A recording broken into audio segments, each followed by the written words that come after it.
এই নতুন বছরটা আমরা যেন বেশি বেশি আল্লাহর শুকরিয়া দিয়ে নতুন বছরটাকে সমৃদ্ধ করতে পারি, বেশি বেশি যেন আল্লাহর ইবাদত করতে পারি।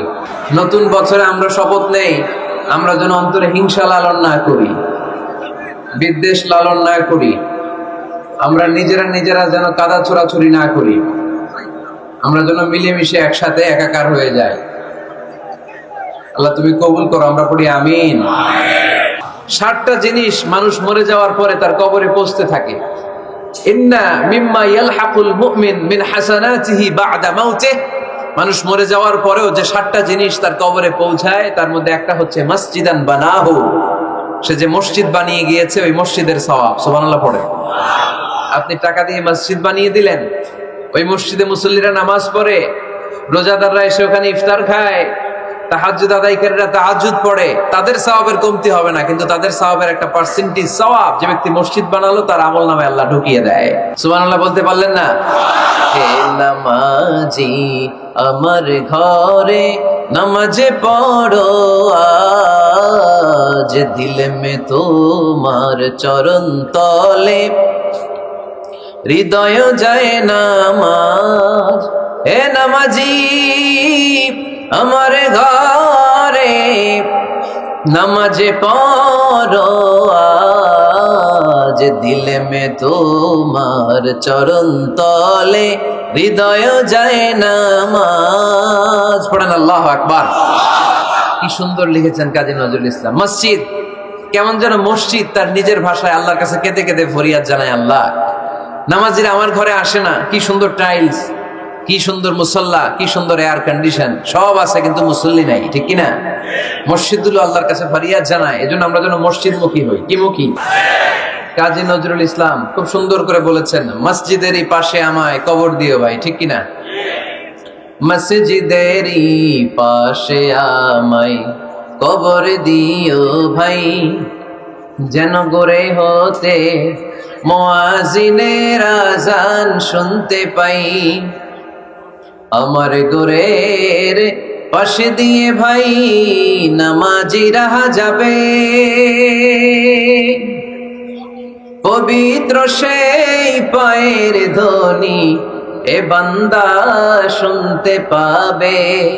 গোরা যাব হতে গুনাহগার পাইবে রেহাই, মসজিদেরই পাশে আমায় কবর দিও ভাই।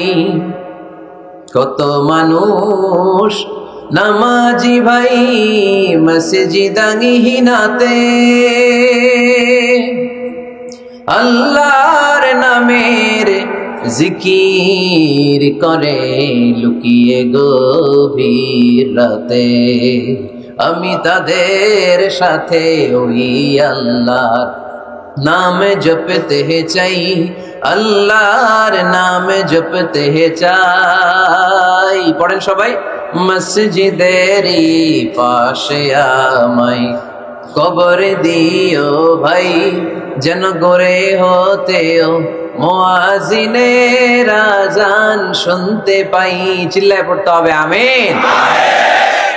কি দরদ ছিল আমাদের জাতীয় কবি কাজী নজরুল ইসলামের, মসজিদের পাশে আল্লাহ তুমি আমার কবর দিও। আল্লাহ এই দোয়াটা কবুল করে নিয়েছে, ঠিক কিনা? আমার কবরের পাশে মসজিদ আছে না নাই? আছে। এজন্য মসজিদের সাথে সম্পর্ক জুড়ে দেওয়া এটা ইমানদারের আলামত, আর মসজিদকে ঘৃণা করা এটা মুনাফিকের আলামত। এজন্য আমরা যেন আমাদের হৃদয়টাকে মসজিদের সাথে জুড়ে দেই, মসজিদের সাথে যেন সুসম্পর্ক থাকে। মসজিদ সবার, মসজিদ নিয়ে দলাদলি নাই। দলাদলি আছে অনেক জায়গায়, হানাফি মসজিদ, আহলে হাদিস মসজিদ, এরকম আমরা দেখি বা শুনি, এটা ঠিক না। হানাফি মসজিদ বলে কোনো কথা নাই, আহলে হাদিস মসজিদ বলে কোনো কথা নাই। মসজিদ সবার। ছোট্ট খাট্ট বিষয় নিয়ে মসজিদে মারামারি, একজন হাত তোলে আরেকজন তোলে না, কিলাকিলি আছে না নাই? একজন বলে জোরে আমিন, আরেকজন আস্তে আমিন, মারামারি আছে না নাই? এগুলো কি মারামারি করার কোনো বিষয়? কথা বলেন। সালাতে ফরজ আছে, ওয়াজিব আছে, সুন্নাহ আছে, খেয়াল করে বুঝবেন। ফরজ যদি নষ্ট হয় সালাত ভঙ্গ হয়, you have to repeat your সালাত। ওয়াজিব নষ্ট হলে সালাত ভঙ্গ হয় না, নতুন করে পড়া লাগে না, সেজদায় সাহু দিলেই সালাত আদায় হয়ে যায়। আর সুন্নাহ নষ্ট হলে নামাজ নষ্টও হয় না, নতুন করে পড়াও লাগে না, সেজদাও লাগে না, নামাজ আদায় হয়ে যায়। সুন্নাহ নষ্ট হলে এই যে হাত তোলা না তোলা, এটা সুন্নাহ।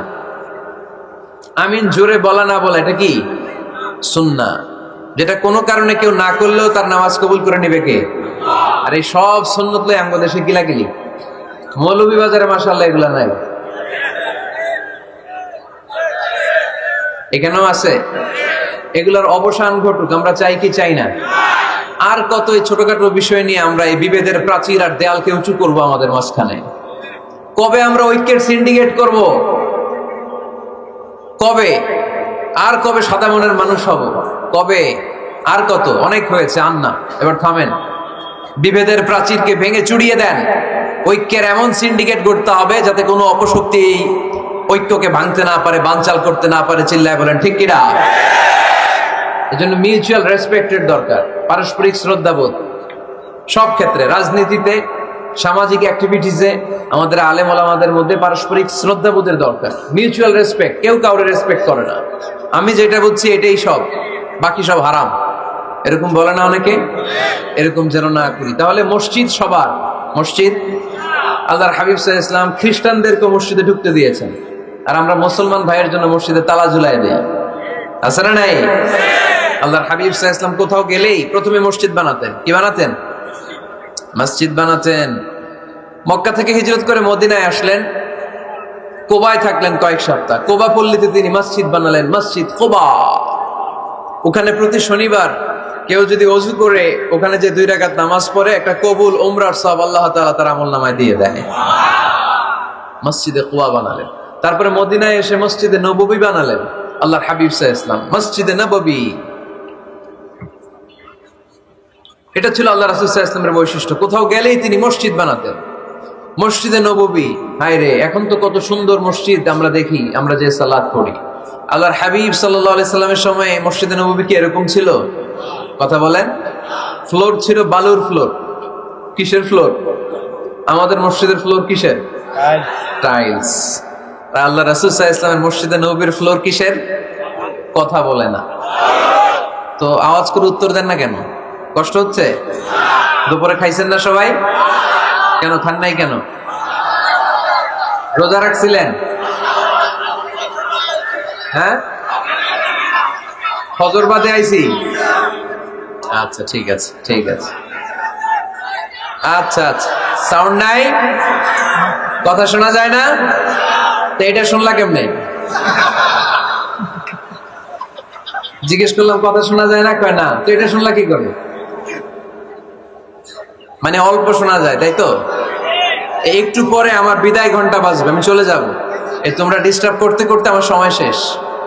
তোমরা ডিস্টার্ব করলে তোমাদের লস, আমি আমার টাইমের 1 মিনিট বেশি যেতে পারবো না, কারণ এখানে আসরের সালাতের আজান শুরু হয়ে যাবে, এরপরে কোনো কথা নেই। আর বক্তব্য লম্বা করা এটা বেদাত। এই বেদাতকে আমি সুন্নাতের মধ্যে আনতে চাচ্ছি। একটা সময়ে একেবারে কমায় নিয়ে আসবো। এত প্রোগ্রামও আমি করতে চাই না। আমি ঘোষণা দিয়েছি আগামী বছরে সারা বাংলাদেশে আমার প্রোগ্রাম হবে 50টা। কয়টা? 50টা। এরপরের বছর 30টা, এরপরের বছর 20টা। বিভাগীয় প্রোগ্রাম করলেই চলবে আমার। এক এক বিভাগে যে 2 দিন 3 দিন খালাস। এত দরকার নেই, এত লম্বা চূড়ার বক্তব্যের দরকার নেই। আধা ঘন্টা চুপ করে শুনেন, কয়েকটা মেসেজ ড্রপ করি, take it with you to your home, then practice and apply in the society. নিয়ে যান, আমল করেন, সমাজে কাজে লাগান। সমাজটা আলোকিত করে দিবে কে? খুতাবুকুম তাবিলা সালাওয়াতুকুম কাসীরা। আল্লাহর হাবিব সাল্লাল্লাহু আলাইহি ওয়াসাল্লাম বললেন, কিয়ামতের একটা আলামত, কিয়ামতের আগে তোমাদের বক্তব্য হয়ে যাবে লম্বা, সালাত হয়ে যাবে খাটো। সালাতের পরে তাসবিহ পড়তে চায় না লোকজন, ব্যস্ত, মহা ব্যস্ত, সুপার বিজি। কোত্থেকে আসলে এই ব্যস্ততা?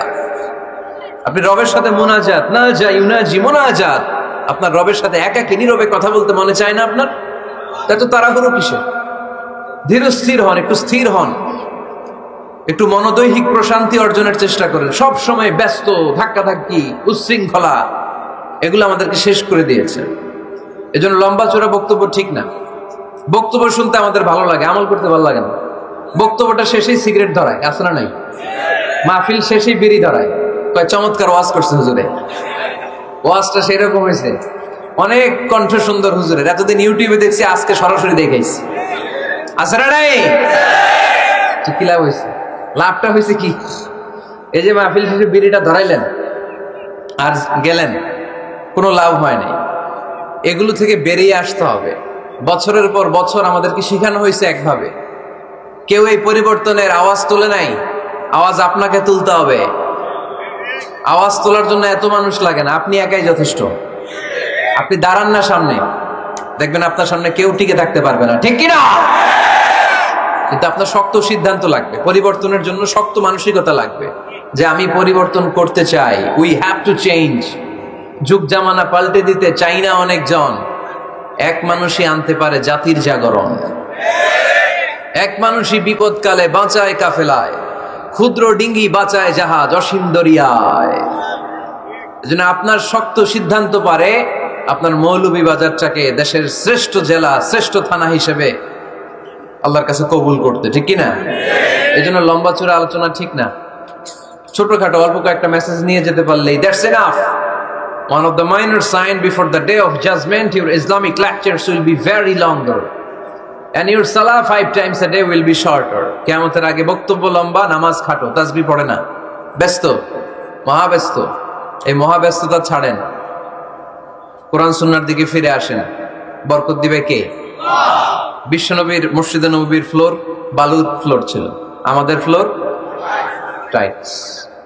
আল্লাহর হাবিব সাল্লাল্লাহু আলাইহি ওয়াসাল্লামের মসজিদে বালি নিচে, এই বালিতেই নামাজ পড়তেন। বৃষ্টি হলে কাদামাটি হয়ে যেত, কাদামাটিতেই সেজদা করতেন। সেজদা করলে কাদার মাটি আল্লাহর হাবিব সাল্লাল্লাহু আলাইহি ওয়াসাল্লামের নাকে আর কপালে লেগে যেত। তিনি সালাম ফিরিয়ে সাহাবাদের দিকে মুখ ফিরিয়ে বসলে দেখতেন প্রতিটা সাহাবীর নাকে আর কপালে কাদার মাটি মিশে আছে। তার মানে প্রিয় নবী সাল্লাল্লাহু আলাইহি ওয়াসাল্লামের মসজিদে নববী ছিল কাঁচা, কিন্তু মুসল্লি ছিল পাকা। আমাদের মসজিদগুলা হয়েছে পাকা, কিন্তু মুসল্লি কাঁচা, ঠিক কিনা? ফজরের সালাতে মানুষ নাই। ইমাম সাহেব আছেন কে কে এলাকায়? দেখি ইমাম, মসজিদের ইমাম, মাশাআল্লাহ। আপনাদের এখানে ওই মসজিদে ফজরের নামাজে কয় কাতার হয়? 5 জন 6 জন? কেনে এত কম? কেনে? হ্যাঁ, আসে না, আসতে চায় না লোকজন। তো এই যে 5-6 জন ফজরের সালাতে, কল্পনা করতে পারেন ফজরের সালাতে এত কম লোক। যেদিন ফজরের জামাতের দৃশ্য আর জুমার নামাজের দৃশ্য একরকম হয়ে যাবে, ওই দিনই বাংলাদেশে ইসলাম কায়েম হয়ে যাবে। এখন স্লোগান তোলে বিপ্লব বিপ্লব, ইসলামে বিপ্লব। আর ফজরের সময় আমি কম্বলের ভিতরে, আছে না নাই? কোনো বিপ্লব হবে না। ফজরের নামাজ জামাতে পড়ুন, সকালটারে বরকতময় করে দিবে কে? আল্লাহর হাবিব সাল্লাল্লাহু আলাইহি ওয়াসাল্লামের মসজিদ ছিল সবার জন্য উন্মুক্ত, এখানে সবাই আসতে পারত। এজন্য মসজিদ হবে সবার। আমরা মসজিদের আবাদকারী হতে চাই। এজন্য রাব্বুল আলামিন বলেন, ইন্নামা ইয়া'মুরু মাসাজিদাল্লাহি মান আমানা বিল্লাহি ওয়াল ইয়াউমিল আখির وأقام الصلاة وآتى الزكاة ولم يخش إلا الله فعسى أولئك أن يكونوا من المهتدين سبحان الله পড়েন। রব্বুল আলামিন বললেন মসজিদের আবাদকারী হবে তারা যারা আল্লাহর প্রতি ঈমান আনে, আখিরাতের প্রতি ঈমান আনে, যারা সালাত কায়েম করে, যারা যাকাত আদায় করে, যারা দুনিয়ার কাউকে ভয় পায় না, ভয় পায় একজনকে। চিল্লায় বলেন তিনি কে? যাদের হৃদয়ে আছে আল্লাহর ভয়, তারা কবু পথ ভুলে যায় না। আল্লাহর প্রেম ছাড়া এই দুনিয়া কারো কাছে কোনো কিছু চায় না, ঠিক কিনা? তাহলে যারা মসজিদের আবাদকারী এরা ভয় পায় একজনকে, চিল্লায় বলেন তিনি কে? মসজিদের আবাদকারীদের প্রথম গুণ, তারা আল্লাহয় বিশ্বাস করে, তারা আখিরাতে বিশ্বাস করে, তারা সালাত কায়েম করে, তারা যাকাত আদায় করে, তারা আল্লাহ ছাড়া পৃথিবীর কাউরে ভয় পায় না। আল্লাহ বলেন ফাআসা উলাইকা আইয়াকুনু মিনাল মুহতাদিন, আশা করা যায় তারাই হলো হেদায়েতের রাস্তার উপরে আছে, ঠিক কি না? তারাই মসজিদের আবাদকারী, যারা মসজিদে যায়, সালাত আদায় করে। এখন মসজিদের আবাদকারী আপনি হতে চান, আপনি মসজিদে যান না, আপনি আবাদকারী হতে পারবেন? মসজিদের অনেক সভাপতি আছে মসজিদে যায় না, আছে না নাই? মৌলভীবাজারে এই সমস্যা বোধহয় নাই। মসজিদের সেক্রেটারি মসজিদে যায় না, আছে না নাই? তাহলে হইলো, এটা হইলো, এটা মেনে নেওয়া যায়? এজন্য সভাপতি সাহেবরা, আপনি কষ্ট করে মসজিদ বানিয়েছেন, মসজিদে যাবেন। এই কথা বলেন কেন? এত দিকে বিশৃঙ্খলা হইলে কেমন হবে? বসেন আর অল্প কয়েক মিনিট। সভাপতি সাহেব আপনি মসজিদে যাবেন, সেক্রেটারি সাহেব আপনি মসজিদে যাবেন, তাহলে আপনি সঠিক মসজিদের আবাদকারী হবেন, ঠিক কিনা?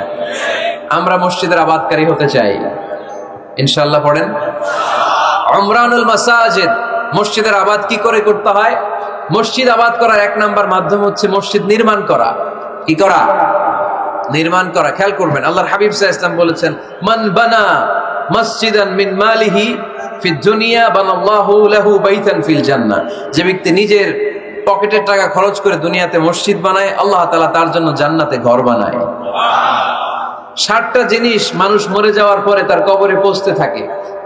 ইন্না মিম্মা ইয়ালহাকুল মুমিন মিন হাসানাতিহি বা'দা মাউতিহি।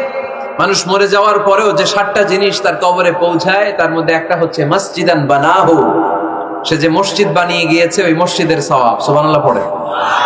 আপনি টাকা দিয়ে মসজিদ বানিয়ে দিলেন, ওই মসজিদে মুসল্লিরা নামাজ পড়ে, রোজাদাররা এসে ওখানে ইফতার খায়, তাহাজ্জুদ আদায়কারীরা তাহাজ্জুদ পড়ে, তাদের সওয়াবের কমতি হবে না, কিন্তু তাদের সওয়াবের একটা পার্সেন্টেজ সওয়াব যে ব্যক্তি মসজিদ বানালো তার আমলনামায় আল্লাহ ঢুকিয়ে দেয়। এজন্য বেশি বেশি মসজিদ বানাতে রাজি আছেন তো? তাহলে মসজিদ আবাদ করার প্রথম মাধ্যম হচ্ছে মসজিদ বানানো। 2 নাম্বার মাধ্যম হচ্ছে মসজিদে যে জামাতে সালাত আদায় করা। জামাতে সালাতুল জামাআ তাফদুলু সালাতাল ফাযযি বি27 দারাজা। ঘরে নামাজ পড়লে, একা একা পড়লে যেই সওয়াব, জামাতে পড়লে 27 গুণ বেশি সওয়াব। সুবহানাল্লাহ বলতে পারলেন না? হে নামাজি আমার ঘরে নামাজে পড়ো আজ, দিল মে তোমার চরণ তলে হৃদয় যায় নামাজ। হে নামাজি আমার ঘরে নামাজে পড়ো আজ, দিল মে তোমার চরণ তলে হৃদয় যায় নামাজ। পড়েন আল্লাহু আকবার। কি সুন্দর লিখেছেন কাজী নজরুল ইসলাম। মসজিদ কেমন যেন মসজিদ তার নিজের ভাষায় আল্লাহর কাছে কেঁদে কেঁদে ফরিয়াদ জানায়, আল্লাহ নামাজিরা আমার ঘরে আসে না, কি সুন্দর টাইলস, কি সুন্দর মুসল্লা, কি সুন্দর এয়ার কন্ডিশন, সব আছে কিন্তু মুসল্লি নাই, ঠিক কিনা? মসজিদগুলো আল্লাহর কাছে ফরিয়াদ জানায়। এজন্য আমরা যেন মসজিদমুখী হই। কি মুখী? আওয়াজ করে বলতে হবে, কি মুখী? মসজিদমুখী। তাহলে মসজিদ আবাদের 1 নাম্বার পদ্ধতি মসজিদ বানানো। 2 নাম্বার মসজিদে বেশি বেশি যে জামাতে সালাত আদায় করা। 3 নাম্বারে মসজিদের সাথে সম্পর্ক জুড়ে দেওয়া, হৃদয়টা যেন সবসময় মসজিদের সাথে লেগে থাকে। আল্লাহর হাবিব সাল্লাল্লাহু আলাইহি ওয়াসাল্লাম বললেন, সাবআতুন ইউযিল্লুহুমুল্লাহু ফি যিল্লিহি ইয়াওমা লা যিল্লা ইল্লা যিল্লু।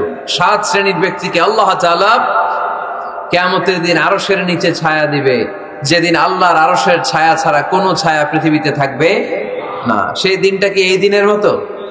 কিয়ামতের দিনটা আজকের এই দিনের মতো হবে?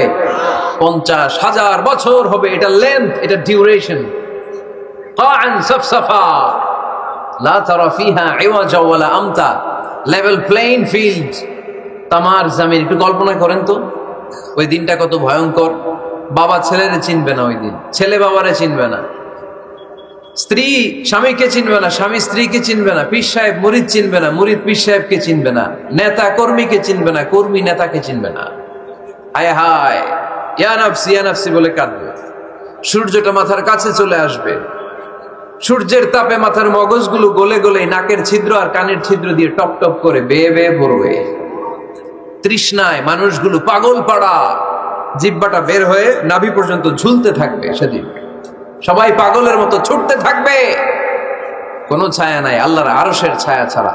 আল্লাহর হাবিব বললেন, 7 শ্রেণীর ব্যক্তিকে আল্লাহ তাআলা আরশের নিচে ছায়া দিবেন। এর মধ্যে 1 শ্রেণীর ব্যক্তি, রাজুলুন কলবুহু মুআল্লাকুন বিল মাসাজিদ, ওই ব্যক্তি যার হৃদয়টা সবসময় আল্লাহর মসজিদের সাথে লেগে থাকে। মসজিদের সাথে যার হৃদয় লেগে থাকে তাকে আরশের নিচে ছায়া দিবে কে? এজন্য মসজিদের সাথে যেন আমাদের হৃদয়গুলো লেগে থাকে। অনেকেই দেখবেন এত ভালো নামাজি, জোহর পরে টেনশন করে আসরটা কই পড়বো, আসর পরে চিন্তা করে মাগরিবের সময় আমি কোথায় থাকবো, মাগরিবের সময় টেনশন, ইস এশাটা হয়ে গেলেই তো শেষ। এরকম লোক আছে না নাই? এদেরকে সেই কঠিন ভয়াবহ দিনে আরশের নিচে ছায়া দিবে কে? তারপরে মসজিদ আমাদের 4 নাম্বার পদ্ধতি, মসজিদকে পরিচ্ছন্ন রাখা, মসজিদকে ঝাড়ু দেয়া। মসজিদকে যারা পরিষ্কার করে তাদের হৃদয়ের যন্ত্রণা দূর করে দেয় কে? সাইয়েদনা ইব্রাহিম আলাইহিস সালাম এবং ইসমাঈল আলাইহিস সালামকে আল্লাহ তাআলা আদেশ করেছেন, তাহহিরা বাইতিয়া লিত-তাইফিনা ওয়াল আকিফিনা ওয়ার রুকআইস সুজুদ। হে ইব্রাহিম, ইসমাঈল, বাপ বেটা দুইজন মিলে মসজিদ ঝাড়ু দাও। কি ঝাড়ু দাও? মসজিদেরি ঝাড়ু বড়দার, ও কামারে হাত শোনো আমারে মুনাজাত। পড়েন, শোনো শোনো ইয়া ইলাহি আমারে মুনাজাত, শোনো আমারে মুনাজাত। পড়েন আমিন। মসজিদ ঝাড়ু দেওয়া মসজিদ আমাদের অন্তর্ভুক্ত। আপনারা কেউ কোনোদিন মসজিদ ঝাড়ু দিয়েছেন নাকি? কে কে দিয়েছেন দেখি? সবাই? সবাই মসজিদের খাদেম? মাশাআল্লাহ। আমিও দিছি মসজিদ ঝাড়ু, অনেক দিছি। মাশাআল্লাহ, আল্লাহ তুমি কবুল করো। যাদের হৃদয়ে বড় জ্বালা, ফ্যামিলিতে সুখ নাই, শান্তি নাই, তারা হৃদয়ে প্রশান্তি আনতে চাইলে এতিমখানায় যাবেন, এতিমের মাথায় হাত বুলিয়ে দিবেন, এতিমের মুখে খাবার তুলে দিবেন। আপনার হৃদয়টারে নরম করে দিবে কে? আল্লাহর ঘর মসজিদে যাবেন, নিজ হাতে মসজিদটারে একটু পরিষ্কার করে দিবেন, আপনার জীবনটারে উজালা করে দিবে কে? তাহলে এগুলো করার মাধ্যমে আমরা মসজিদের আবাদ করতে চাই। আমরা মসজিদের আবাদকারী হতে চাই কি চাই না? আল্লাহর ঘর মসজিদ আবাদ করার মতো শ্রেষ্ঠ কাজ পৃথিবীতে হতে পারে না। এই মসজিদের কিছু আদব আছে, আল্লাহ রাসূল সাল্লাল্লাহু আলাইহি ওয়াসাল্লাম বলেছেন এই আদবগুলো মেনটেন করে যেন আল্লাহর ঘর মসজিদের সাথে আমরা ব্যবহার করি। মসজিদের 1 নম্বর আদব হচ্ছে মসজিদে ওযুর সাথে প্রবেশ করা। কিসের সাথে? ওযু করে পরিচ্ছন্ন হয়ে মসজিদে প্রবেশ করা। এজন্য অপবিত্র অবস্থায় গোসল ফরজ, এরকম অবস্থায় মসজিদে ঢোকা যাবে? কথা বলেন, ঢোকা যায়? যেই নারীদের মাসিক চলতেছে, মেনস্ট্রুয়েশনাল পিরিয়ড চলতেছে, ওই নারীদের পক্ষে মসজিদে ঢোকা জায়েজ আছে? নাই। তাহলে এটা হলো 1 নম্বর আদব। মসজিদে ঢোকার সময় কি করে ঢুকবো? ওযু করে। আওয়াজ করে বলেন, কি করে ঢুকবো? ওযু করে। 2 নম্বর আদব হচ্ছে মসজিদে যাওয়ার সময় সবচেয়ে ভালো জামাটা পরে যাব, সবচেয়ে ভালো পাঞ্জাবিটা পরে যাব। জানতো আপনারা? না সবচেয়ে সিরাটা পরে যাব? হ্যাঁ, অনেকের নামাজের জন্য একটা পুরান জামা আছে, সিরা পাড়া, এদিকে হাত উঠালে এদিকে দেখা যায়, আছে না নাই? সবচেয়ে সিরা পাড়াটা রাখে নামাজের জন্য, কপাল পোড়া। আর সুন্নাতে খাতনার অনুষ্ঠানে গেলে মাশাআল্লাহ লেহেঙ্গা গায়ে দেয়া যায়, আছে না নাই? না, আপনি ইবাদতের জন্য সবচেয়ে সুন্দর জামাটা রাখবেন। এজন্য রাব্বুল আলামিন বলেন, ইয়া বানি আদম খুযু যিনাতাকুম ইনদা কুল্লি মসজিদ। ও বনি আদম, তুমি যখন আল্লাহর ঘর মসজিদে ঢুকবা, ও বনি আদম, তুমি যখন নামাজের মুসল্লায় দাঁড়াবা, তোমার সবচাইতে দামি, সবচাইতে সুন্দর জামাটা গায়ে দিয়ে তুমি নামাজে দাঁড়াও। ঠিক কি না? তাহলে এখন মসজিদে যাওয়ার সময় কি গায়ে দিয়ে যাবেন বলেন? ফিতা করবাই? হ্যাঁ, মাশাআল্লাহ। হ্যাঁ, সবচেয়ে ভালো কাপড়টা আয়রন করে পারফিউম মেখে তারপরে আমরা যাব। রাজি আছেন তো? 3 নম্বর আদব হচ্ছে মসজিদে ঢোকার সময় বাম পা দিয়ে ঢুকতে হয়।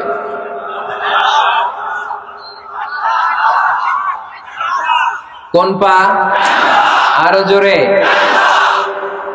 এদেরকে গুতা মারা লাগে, নাহলে আওয়াজ বাড়ে না। এরকম ভলিউম টাইট করতে হয়, ভলিউম হাই করলে এরপরে বাড়ে। এমনি বলতে চায় না। ঘটনা কি? হ্যাঁ, খায় নাই। বদরের যুদ্ধ হয়েছিল রমাদানে, কোন সাহাবী খায় নাই, না খাইয়া একেবারে সাইজ করে দিছে কাফেরদেরকে। আমরা না খেলেও আমাদের হৃদয়ে ইমানি শক্তি আছে না নাই?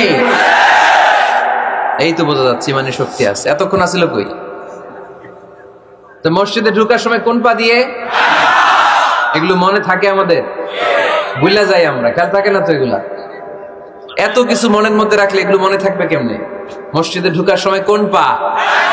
আরো জোরে। বেরোয়ার সময় কোন পা? মনে থাকবে? মসজিদে যখন ঢুকবেন ডান পা দিয়ে ঢুকবেন, আর দোয়া পড়বেন, আউযু বিল্লাহিল আযীম ওয়া বিওয়াজহিল কারীম ওয়া সুলতানিহিল কদীম মিনাশ শাইতানির রাজীম। বিষ্ণু ইসা ইসলাম বললেন, যে ব্যক্তি মসজিদে ঢোকার সময় এই দোয়াটা পড়বে, শয়তান আফসোস শুরু করে, সে বলে, হায় হায়, আজকের দিনের জন্য, সারা দিনের জন্য তো তুই আমার ওয়াসওয়াসা থেকে বেঁচে গেলি, আজকের সারা দিনের জন্য তোরে আমি হারালাম, আজকের সারাটা দিন আল্লাহর পক্ষ থেকে প্রোটেকশন নিয়ে তুই বেঁচে গেলি, আজকের জন্য যা, কালকে তোরে আমি ধরবো। এজন্য এই দোয়াটা পড়ার দরকার আছে না? আউযু বিল্লাহিল আযীম ওয়া বিওয়াজহিল কারীম ওয়া সুলতানিহিল কাদীম মিনাশ শাইতানির রাজীম। চারটা বাক্যের দোয়া মুখস্থ করতে কষ্ট হলে যে ইউটিউবে চলে যাবে আজকেই, ওখান থেকে শুনে আপনারা মুখস্থ করে নেবেন, এই দোয়াটা পড়বেন, তাহলে ওই দিনের জন্য শয়তানের ওয়াসওয়াসা, টেম্পটেশন, প্রভোকেশন থেকে আপনি আল্লাহ তাআলার প্রোটেকশনে চলে গেলেন। সুবহানাল্লাহ পড়েন। তারপর আল্লাহর হাবিব বললেন, ঢোকার আগে আমারে সালাম দাও। পড়বেন, আসসালামু আলাইকা আইয়ুহান নাবিয়্যু ওয়া রাহমাতুল্লাহি ওয়া বারাকাত। এই দুইটা জিনিস যখন করে ফেললেন, তখন ডান পা দিয়ে পড়বেন, আল্লাহুম্মা ইফতাহ লি আবওয়াবা রাহমাতিক। সুবহানাল্লাহ পড়েন। আল্লাহুম্মা ইফতাহ লি, ও আল্লাহ আমার জন্য তুমি খুলে দাও, আবওয়াবা রাহমাতিক, তোমার রহমতের দরজা। তার মানে মসজিদে ঢুকলে রহমত পাওয়া যায় কি যায় না? মসজিদে ঢুকলে পাওয়া যায় রহমত, মসজিদের বাইরে রহমতের কথা আল্লাহ বলে নাই, মসজিদের ভিতরে রহমত। কোথায় রহমত? কোথায়? মসজিদের ভিতরে রহমত আছে না? তার প্রমাণ, মসজিদে ঢুকলেই শান্তি লাগে কেমন জানি, আর ঘুমে ধরে। মসজিদে ঘুমাইছেন কারা কারা দেখি? সবাই ঘুমাইছেন? আরে আমি কত ঘুমাইছি, জুমার নামাজের সময় যে কি ঘুম আসে, আসে আসে, কমন পড়ছে, একেবারে কমন পড়ে গেছে, ঘুম আসে, কারণ রহমত, রহমতের ঝিরি ঝিরি বাড়ি ধারা আল্লাহ তাআলা আরশের উপর থেকে নাজিল করতে থাকে, আর এই রহমতের কারণে হৃদয়টা প্রশান্ত হয়ে যায়, অনেকের ঘুমও চলে আসে, ঠিক কিনা? এজন্য আল্লাহুম্মা ইফতাহ লি আবওয়াবা রাহমাতিক, ও আল্লাহ তোমার রহমতের দরজাগুলো আমার জন্য খুলে দাও। এই দোয়া পড়লে রহমতের দরজা খুলে দেয় কে? আবার মসজিদ থেকে যখন বের হবেন তখন কোন পা দিয়ে? জোরে বলেন। বাম পা দিয়ে কি পড়বেন? আল্লাহুম্মা ইন্নী আসআলুকা মিন ফাদলিক, ও আল্লাহ তোমার কাছে আমি তোমার পক্ষ থেকে ফদল চাই, মানে রিজিক চাই, রিজিক দেওয়ার মালিক কে? তার মানে খুব সোজা সাপটা কথা হচ্ছে, মসজিদের ভিতরে পাওয়া যায় রহমত, আর বাইরে পাওয়া যায় ফদল বা রিজিক। বাইরে পাওয়া যায় কি? রিজিক। মসজিদের ভিতরে রিজিক আছে। তার মানে সারাদিন মসজিদে বসে থাকলে রিজিক মিলবে?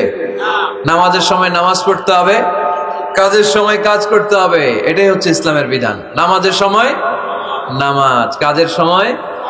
আমি প্রশ্ন করবো, আওয়াজ করে উত্তর দেন। নামাজের সময়, কাজের সময়, নামাজের সময়, কাজের সময়, এটা মনে থাকবে। এজন্য আল্লাহ বললেন, ফাইদা কুদিয়াতিস সালাতু ফান্তাশিরু ফিল আরদি ওয়াবতাগু মিন ফাদলিল্লাহ। যখন তোমাদের সালাত শেষ হয়ে যায়, আল্লাহর রিজিক অন্বেষণের জন্য আল্লাহর জমিনে তোমরা ছড়িয়ে যাও। নামাজের সময় আসবেন, নামাজ শেষ বের হয়ে যান, ফান্তাশিরু ফিল আরদ, জমিনে ছড়িয়ে পড়ো। নামাজ শেষ, চেয়ারম্যান সাহেব চলে যাবে ইউনিয়ন পরিষদের ভেতরে, ছাত্ররা চলে যাবে হাই স্কুলে, মেম্বার অফ দ্য পার্লামেন্ট চলে যাবে সংসদে, সেনাবাহিনীর লোকেরা চলে যাবে ক্যান্টনমেন্টে, ব্যবসায়ীরা চলে যাবে তাদের বাজারে, সিএনজি ওয়ালারা সিএনজি নিয়ে ব্যবসা শুরু করবে, রাস্তায় নেমে যাবে, চিল্লায় বলেন ঠিক কিনা? এটাই ইসলামের বিধান। নামাজের সময় নামাজ, কাজের সময়। আচ্ছা, তাহলে প্রথম সুন্নাত পেলাম, পবিত্র হয়ে ঢুকবো, ভালো জামা পরে ঢুকবো, 2 নাম্বার। 3 নাম্বার, ঢুকার সময় কোন পা, বের হওয়ার সময়। 4 নাম্বার, মসজিদে ঢুকে 2 রাকাত। মসজিদে ঢুকে কয় রাকাত পড়েন আপনারা? তাহিয়াতুল মসজিদ, মসজিদে আপনি ওয়েলকাম জানাবেন, ঢুকেই 2 রাকাত পড়বেন, ওযু করলেই 2 রাকাত। আল্লাহর হাবিব সাল্লাল্লাহু আলাইহি ওয়াসাল্লাম মসজিদে নববীতে জুমার খুতবা দিচ্ছেন। খুতবা চলাকালীন সময়ে এক সাহাবী এসে মসজিদের মধ্যে বসে পড়লেন। আল্লাহর হাবিব সাল্লাল্লাহু আলাইহি ওয়াসাল্লাম সাহাবীরে বললেন, দাঁড়াও। সাহাবী দাঁড়ালেন। আল্লাহর নবী জিজ্ঞেস করলেন, কেন বসে বললা? 2 রাকাত পড়ছো নাকি? সাহাবী বলে, পড়ি নাই। বিশ্বনবী বললেন, তাহলে তাড়াতাড়ি 2 রাকাত নামাজ পড়ে বসে যাও। সুবহানাল্লাহ পড়ো। 2 রাকাত পড়ো নাই তো পড়ো, দাঁড়াও, তারপরে বসো। দেখেন, খুতবা চলাকালীন সময়ে আমাদের খতিবরা কখনো খুতবা থামায়? কথা বুঝেন নাই? জুমার খুতবা আপনারা শোনেন না? খুতবা চলতেছে, ওই মুহূর্তে ইমাম সাহেবরা কখনো খুতবা থামায়? মাঝখানে কোনো ঝামেলা হলে থামায় না। প্রথম খুতবা শেষ, বসে, তারপরে দ্বিতীয় খুতবা। খুতবার মাঝখানে কোনো থামাথামি নাই। কিন্তু আল্লাহর হাবিব সাল্লাল্লাহু আলাইহি সাল্লাম কেমন খতিব ছিলেন দেখেন। আল্লাহর হাবিব সাল্লাল্লাহু আলাইহি ওয়াসাল্লামের খুতবা দেওয়ার স্টাইল এন্ড অ্যাটিটিউড এবং আমাদের খুতবা দেওয়ার স্টাইল এন্ড অ্যাটিটিউড, আল্লাহ রাসূল সাল্লাল্লাহু আলাইহি ওয়াসাল্লামেরটা কত প্রাণবন্ত ছিল। আল্লাহ রাসূল সাল্লাল্লাহু আলাইহি ওয়াসাল্লাম সোসাইটি ওরিয়েন্টেড একজন পার্সোনালিটি ছিলেন, সমাজের মানুষ কেন্দ্রিক, খুব সামাজিক ছিলেন আল্লাহ রাসূল সাল্লাল্লাহু আলাইহি ওয়াসাল্লাম। তিনি দেখলেন একজন বসে পড়ছে, উনি খুতবা থামায় দিলেন। জুমার খুতবা থামায় বললেন, এই নামাজ পড়ছো না, পড়ো, 2 রাকাত পড়ো। আবার খুতবা শুরু করলেন। সুবহানাল্লাহ পড়বেন না? একবার তিনি খুতবা দিচ্ছেন, দেখলেন আল্লাহ রাসূল সাল্লাল্লাহু আলাইহি ওয়াসাল্লামের 2 জন নাতি হাসান আর হুসাইন রাদিয়াল্লাহু তাআলা আনহুমা, ছোট্ট মানুষ, কাতারের ভিতরে ঢুকে কোন সাহাবী টুপি টান দেয়, কারো পাগড়ি ধরে টান দেয়, একজন এদিকে দৌড় দেয়, আরেকজন ওদিকে দৌড় দেয়। মসজিদে একটা ডিস্টার্ব হচ্ছে। আল্লাহর হাবিব সাল্লাল্লাহু আলাইহি ওয়াসাল্লাম খুতবা থামিয়ে দিলেন, মিম্বার থেকে নেমে আসলেন, 2 নাতিকে 2 হাতে ধরলেন, ধরে আস্তে করে জান্নাতের এই 2 সর্দারকে নিয়ে মিম্বারের উপরে দাঁড়ালেন। এই হাতে এই নাতি, ওই হাতে আরেক নাতি। এরপর দাঁড়িয়ে দাঁড়িয়ে তিনি বাকি খুতবা দিলেন। পড়েন সুবহানাল্লাহ। কত প্রাণবন্ত খুতবা। উনিও খুতবা দিতেন, আমরাও খুতবা দেই। আল্লাহর হাবিব সাল্লাল্লাহু আলাইহি ওয়াসাল্লাম খুতবা দিচ্ছেন, এক সাহাবী এসে বলল, ইয়া রাসূলুল্লাহ, মদিনায় দুর্ভিক্ষ, বৃষ্টি নাই, আপনি বৃষ্টির দোয়া করেন। রাসূল সাল্লাল্লাহু আলাইহি ওয়াসাল্লাম খুতবা থামায় দিলেন, থামাই দিয়ে দোয়া শুরু করলেন, আল্লাহুম্মা আসকিনা গাইসান মুগীসান মারিআন মুরিআন নাফিআন গায়রা দার আজিলান গায়রা আজিল। আল্লাহ, উপকারী বৃষ্টি দেন, যে বৃষ্টিতে আমাদের ফসল জন্মাবে, সবুজ ঘাস লতা পাতা জন্মাবে, আমাদের গবাদি পশুর রিজিক বাড়বে, এরকম উপকারী বৃষ্টি আমাদেরকে দিয়ে মদিনাটারে ধন্য করে দেন। বৃষ্টি শুরু হলো, জুমাবার বৃষ্টি, শনি রবি সোম মঙ্গল বুধ বৃহস্পতি শুক্র, টানা 7 দিন বৃষ্টি। এবার বৃষ্টির জোরে মদিনায় বন্যা হয়ে গেছে। এতদিনে দুর্ভিক্ষ, এতদিনে কি? এখন বৃষ্টির বরকতের দোয়া করছে, বৃষ্টিতে এবার বন্যা। যেই সাহাবী বৃষ্টির জন্য দোয়া করতে বলেছিলেন, পরের জুমাবারের খুতবার সময় এসে ওই সাহাবী বলেন, ইয়া রাসূলুল্লাহ, আবার খুতবার মাঝখানে, ইয়া রাসূলুল্লাহ, আর বৃষ্টির দরকার নাই, আর দরকার নেই, এবার বৃষ্টি বন্ধের দোয়া করেন। আল্লাহর হাবিব সাল্লাল্লাহু আলাইহি ওয়াসাল্লাম খুতবা থামিয়ে আবার বন্ধের দোয়া, আল্লাহুম্মা হাওয়ালাইনা ওয়ালা আলাইনা, হে আল্লাহ আমাদের চারিদিকে দেন, মদিনাতে আর বৃষ্টির দরকার নাই। চিল্লায় পড়েন সুবহানাল্লাহ।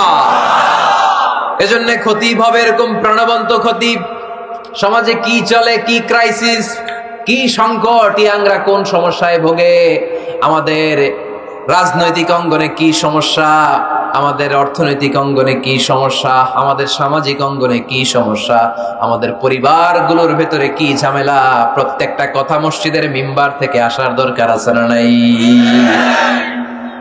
আল্লাহর হাবিব সাল্লাল্লাহু আলাইহি ওয়াসাল্লাম এভাবেই সমাজকে ঠিক করে দিতেন। 2 রাকাত মসজিদে ঢুকে আজকে থেকে আমরা পড়ব।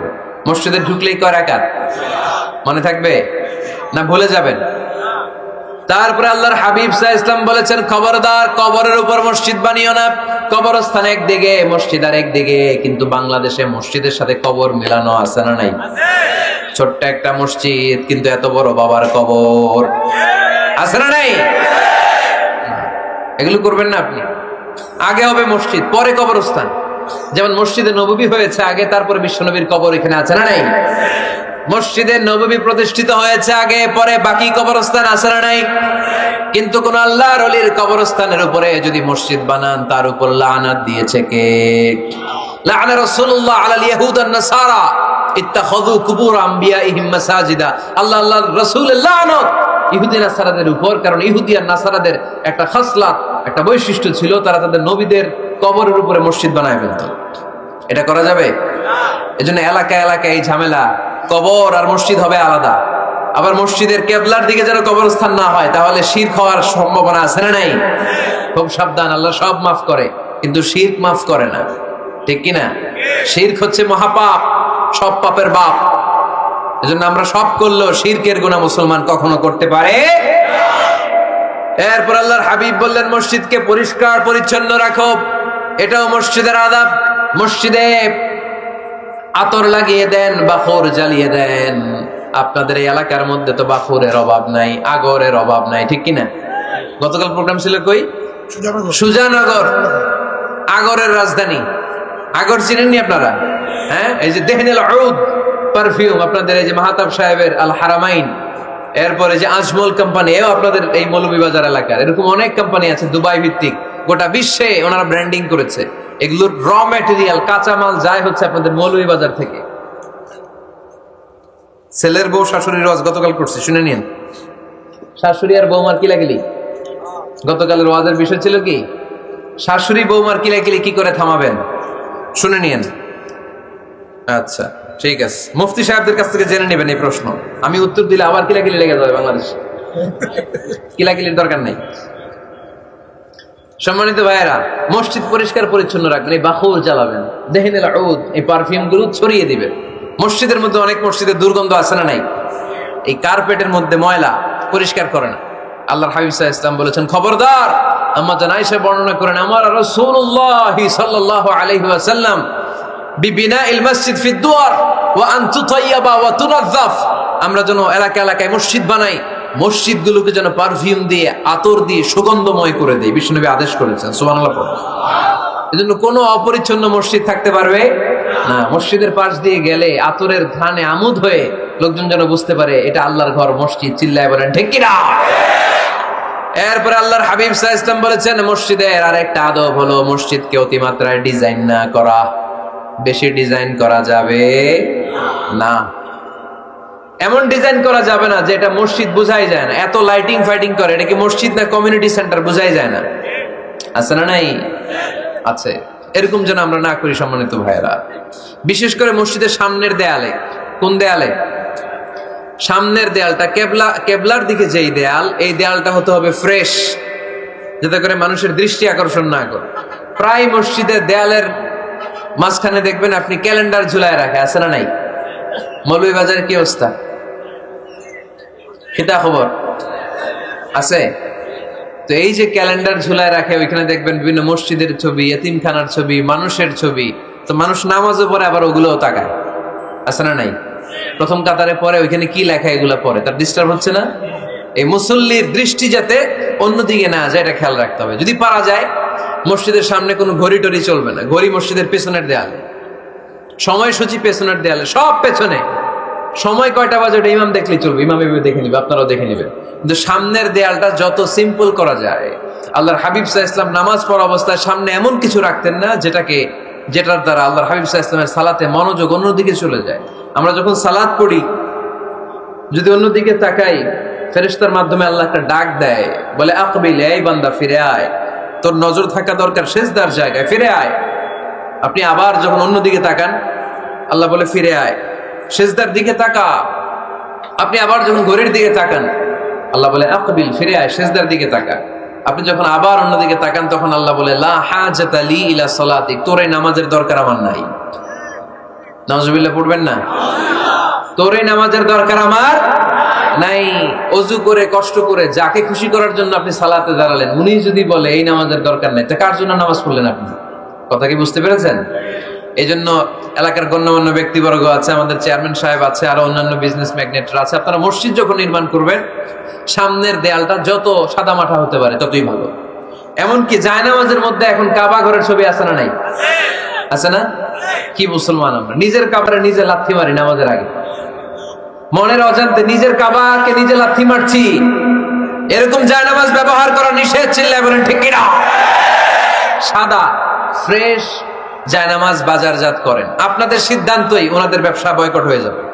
আপনারা যদি এখন থেকে মসজিদের মিনারা আর কাবা ঘরের যে প্রতিকৃতি বা ছবি, এরকম ছবি সম্বলিত জায়নামাজ কিনা বন্ধ করে দেন, এদের মার্কেট থাকবে? কথা বলেন। কালকে থেকে আমরা জায়নামাজ কেনার সময় ফ্রেশ জায়নামাজ কিনবো। কোন মসজিদ, কোন মিনার, আমাদের কাবা ঘরের ছবি সম্বলিত কোন জায়নামাজ কিনা যাবে? আওয়াজ করে বলেন, যাবে? যাবে না। এগুলো হচ্ছে মসজিদের আদাব, এগুলো রক্ষা করে মসজিদে ঢোকার দরকার আছে না নাই? পৃথিবীতে 3টা মসজিদ সবচাইতে শ্রেষ্ঠ মসজিদ। কয়টা? আওয়াজ করে বলেন না। 1 নাম্বার মসজিদুল হারাম, ফাওয়াল্লু উজুহাকুম শাতরা, যেখানেই তোমরা নামাজ পড়ো না কেন মসজিদের হারামের দিকে হয়ে নামাজ পড়ো। কিবলা কোন দিকে আজকে? এদিকে, এইদিকে কিবলা। আমি যদি এদিকে হয়ে পড়ি, নামাজ হবে না? হবে না কেন? কারণ কিবলামুখী হয়ে নামাজ পড়া ফরজ। চিল্লায় বলেন ঠিক কিনা? মসজিদুল হারাম পৃথিবীর প্রথম মসজিদ। ওখানে একটা ঘর আছে, ঘরটার নাম হলো কাবা। ইন্না আউওয়ালা বাইতিন উদিআ লিন-নাসি লাল্লাযী বিবাক্কাতা মুবারাকা। এই পৃথিবীর প্রথম ঘর, যেই ঘরটা স্থাপিত হয়েছে বাক্কা শহরে। বাক্কা মক্কার আগের নাম, এখন শহরের নাম মক্কা, আগে নাম ছিল কি? সবাই বলেন কি নাম ছিল? বাক্কা। এটা পৃথিবীর আদি ঘর, সব নবীদের পরশধন্য পদধূলিতে এই জায়গাটা বরকতময় হয়েছে। এটা এমন ঘর যে ঘরের চারদিকে 1 রাকাত নামাজ পড়লে 1 লক্ষ রাকাতের সওয়াব পাওয়া যায়। হজ উমরা করেছেন কে কে দেখি?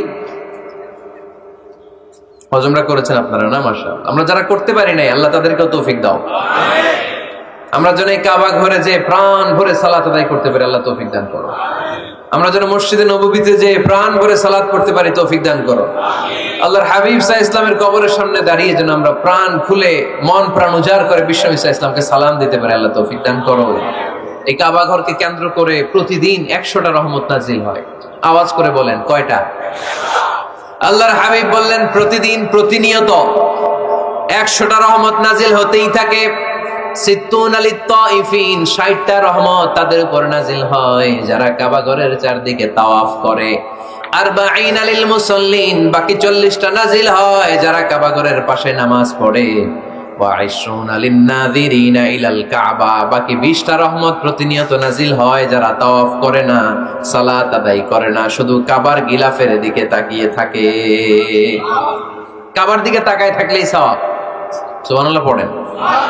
1 রাকাতে কয় লক্ষ রাকাতের সওয়াব? এজন্য আল্লাহর হাবিব সাল্লাল্লাহু আলাইহি ওয়াসাল্লাম বলেছেন, লা তুশাদ্দুর রিহাল ইল্লা ইলা সালাসাতি মাসাজিদা। স্পেশাল ভার্চু এন্ড রিওয়ার্ড, বিশেষ সওয়াবের নিয়তে পৃথিবীর এই 3টা জায়গা ছাড়া কোথাও নিয়ত করে ভ্রমণ করা জায়েজ নাই। 1 হচ্ছে মসজিদুল হারাম, 2 হচ্ছে মসজিদ নববী, 3 হচ্ছে মসজিদুল আকসা। এই 3টা মসজিদ ছাড়া পৃথিবীর কোন মসজিদে নিয়ত করে সফর করা যাবে না। বিশেষ নিয়তে সফর করা যাবে না, যে আমি যদি এই মৌলভীবাজারের জামে মসজিদে যাই বেশি সওয়াব পাওয়া যাবে, এই নিয়তে সফর করা যাবে না। বেশি সওয়াব শুধু এই 3 মসজিদে। মসজিদুল হারামে 1 রাকাতে কত রাকাতের সওয়াব? কথা কয় না, বুঝে নাই বোধহয়। কয় লক্ষ? আর মসজিদে নববীতে 1 রাকাতে 1000 রাকাতের সওয়াব। আরেক বর্ণনায় আছে 50,000, বর্ণনাটা দুর্বল। সহিহ বর্ণনায় এসেছে 1 রাকাতে 1000 রাকাতের সওয়াব। মসজিদুল আকসায় সালাত করলে 1 রাকাতে, এক বর্ণনায় এসেছে 250 রাকাতের সওয়াব, আরেক বর্ণনায় এসেছে 500 রাকাতের সওয়াব। এই 3টা মসজিদ ছাড়া নামাজ পড়লে বেশি সওয়াব হবে, এই নিয়তে সফর করা যাবে? চিল্লায় বলেন যাবে। তুমি মসজিদটা দর্শন করার জন্য যেতে পারবে। মসজিদটা দেখতে কেমন, এটার ক্যালিওগ্রাফিক্যাল ডিজাইন কেমন, এটার আর্কিটেকচারাল ডিজাইন কেমন, এটার দৃষ্টিনন্দন সৌন্দর্য কেমন, মসজিদটা দেখতে কেমন, দেখতে যেতে পারবেন। কিন্তু বিশেষ সওয়াব রিওয়ার্ড এই 3টা মসজিদ ছাড়া অন্য কোনো মসজিদের জন্য হবে না। এই মসজিদ হচ্ছে আমাদের সামাজিক ঐক্যের কেন্দ্রবিন্দু, এটা হচ্ছে আমাদের কমিউনিটি সেন্টার। আমরা শুধু নামাজের জন্য মসজিদকে ইউজ করি, এছাড়া আরো অনেক ইউসেজ আছে মসজিদের। খেয়াল রাখবেন, আমাদের মুসলমানদের মসজিদ হিন্দুদের মন্দিরের মতো নয়। কোথায় আজান হইছে? শেষ করে দিব না? সুবহানাকাল্লাহুম্মা বিহামদিকা আশহাদু আল্লা ইলাহা ইল্লা আনতা আস্তাগফিরুকা ওয়া আতুবু ইলাইক। আল্লাহ আমাদের সবাইকে কথাগুলো বুঝার আমল করুন।